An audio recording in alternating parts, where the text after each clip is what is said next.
श्रीमद् भागवत की मंगलमयी लीलाओं का रसपान हम आप सब कर रहे हैं।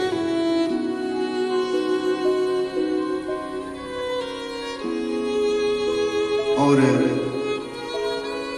धर्म के वास्तविक मर्म की जानकारी हम लोग ले रहे हैं।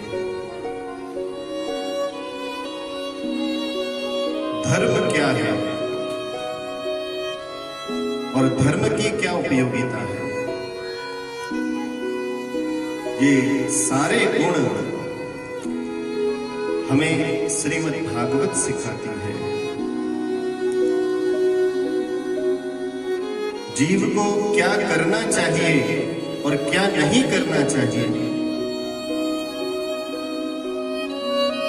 उसके जीवन में धर्म की प्राप्ति उसको कैसे हो और अधर्म से वो कैसे बचे,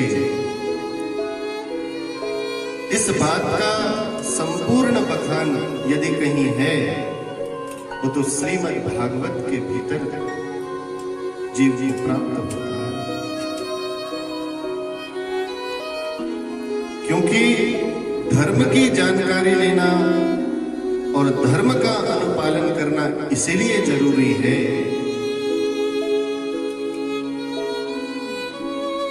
कि जब अंतिम समय में जीव अपने प्राणों का जब परित्याग करता है तो उस समय उसके साथ संसार की कोई और वस्तु नहीं जाती, केवल और केवल धर्म के मर्म को ही लेकर के जीव यहां से जाता है और कुछ नहीं ले जा सकता। शास्त्रों में एक बड़ी सुंदर बात आई है, जीव जब इस संसार से जाता है तो यहाँ क्या क्या छोड़ करके जाता है और अपने साथ वो क्या लेकर के जाता है। बड़े सुंदर एक श्लोक शास्त्रों में लिखा गया है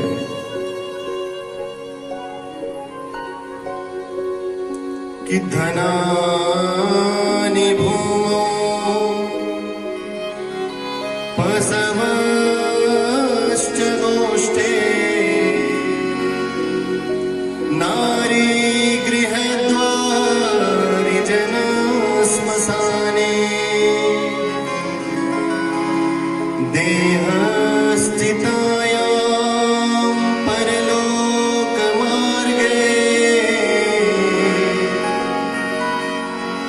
धर्मानुगो गच्छति जीवैका कि धर्मानुगो गच्छति जीवैका।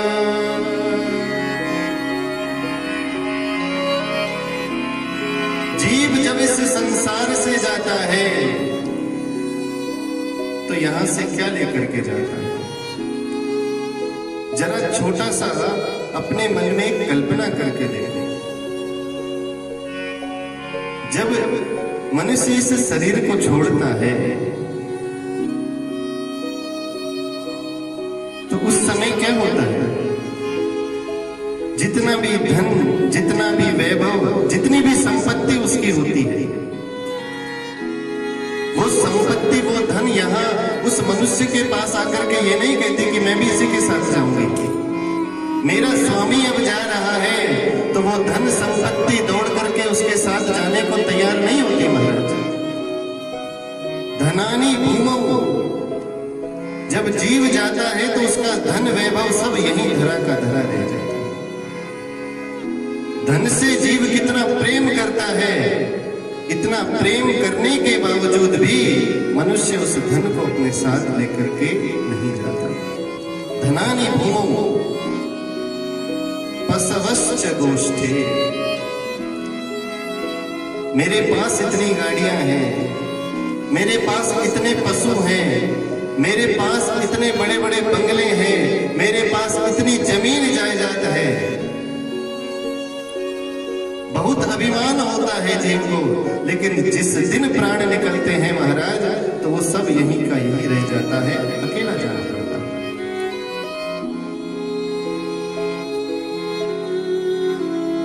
नारी गृहद्वारी। पति पत्नी का परस्पर कितना प्रेम होता है। जब विवाह होता है तो 7 जन्मों के बंधनों में बंधने का संकल्प लिया जाता है। लेकिन जब जीव ये शरीर छोड़ करके जाता है तो नारी कहां तक साथ देती है? केवल घर के दरवाजे तक। नारी गृहद्वारी, इससे आगे नहीं जाती। तो जिस पत्नी से 7 जन्मों तक के संकल्प लिए जाते हैं साथ में रहने के लिए, वो कहां तक साथ देती है? केवल और केवल घर के दरवाजे तक। उसके बाद हम सोचते हैं कि हमारे कितने मित्र हैं, कितने हमारे बंधु बांधव हैं, कितने मेरे भाई हैं जो मुझसे प्रेम करते हैं। लेकिन जरा विचार करो, वो तुम्हारे मित्र, वो तुम्हारे बंधुगण ज्यादा से ज्यादा कहां तक तुम्हारा सहयोग करेंगे? कंधे पर उठा करके वो लोग तुम्हें केवल शमशान तक जाकर के छोड़ाएंगे, इससे आगे वो भी नहीं जाएंगे महाराज। तो जनाः श्मशाने, जितने भी लोग हैं जो तुमसे प्रेम करते हैं वो ज्यादा आगे तक नहीं, केवल शमशान तक ही तुम्हारा साथ दे सकते हैं। उसके बाद चिता में कौन साथ देता है? देहस चितायाम। वे लोग तो चिता में रख करके आपको अलग हो जाते हैं, लेकिन चिता के ऊपर केवल हमारा शरीर हमारा सहयोग करता है। सब दूर खड़े होकर के तमाशा देख रहे होते हैं और चिता पर कौन जल रहा होता है? हमारा यह शरीर जल रहा होता है। देहस चितायाम। जिस शरीर से हम इतना प्रेम करते हैं वो शरीर कहां तक? केवल चिता तक हमारा सहयोग करता है। जितना भी धन था यहीं रह गया, जितने भी धन संपत्ति वैभव थी वो सब यहीं रह गया। प्राण प्यारी पत्नी थी वो यहीं रह गई। इतने इष्ट मित्र बंधु बांधव थे सब यहीं छूट गए। और अंत में जिस शरीर से हम इतना प्रेम करते थे वो भी अग्नि में दाह पूर्वक भस्म हो गया। अब जरा कल्पना करो कि अंत में जब उस परम पिता के धाम में तुम जाओगे तो अपने साथ क्या लेकर के जाओगे?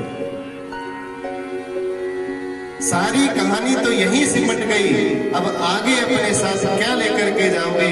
कभी कल्पना की है?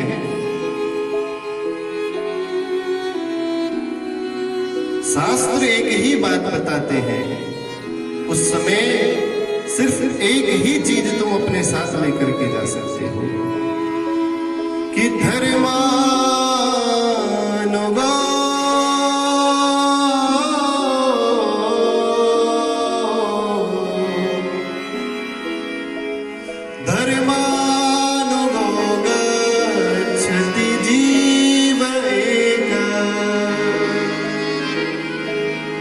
मनुष्य यदि यहां से कुछ ले जा सकता है तो केवल और केवल धर्म की गठरी बांध कर ले जा सकता है।